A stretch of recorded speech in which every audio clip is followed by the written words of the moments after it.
On a la chance d'avoir été doté d'un très joli site par la nature, d'avoir en plus, bien sûr, un CETO qui nous a donné une renommée d'une part et un classement de station touristique et donc un casino. Mais il n'y a pas que ça, il faut le vendre, il faut aller à l'étranger.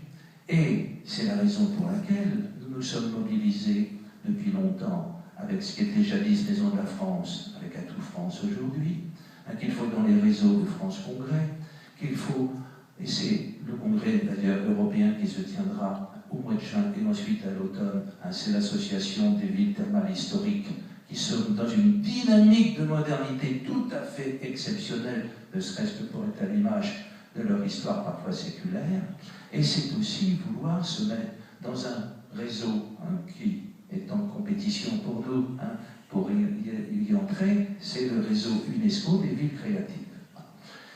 Dominique Rolland vous dira également que ici c'est le lieu qui est une scène numérique parmi les 3 uniques en France. Il y en a 3 qui se détachent, une scène nationale et que le ministère soutient très fortement, que la DRAC nous soutient avec une très belle labellisation, mais nous n'existons que grâce à la dynamique que Dominique Rolland justement a su mettre en place, c'est le réseau d'art numérique.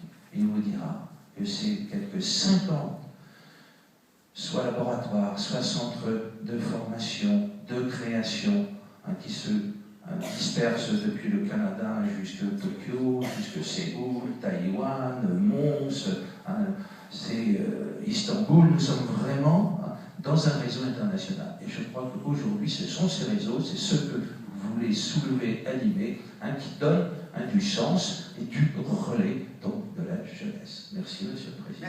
Merci.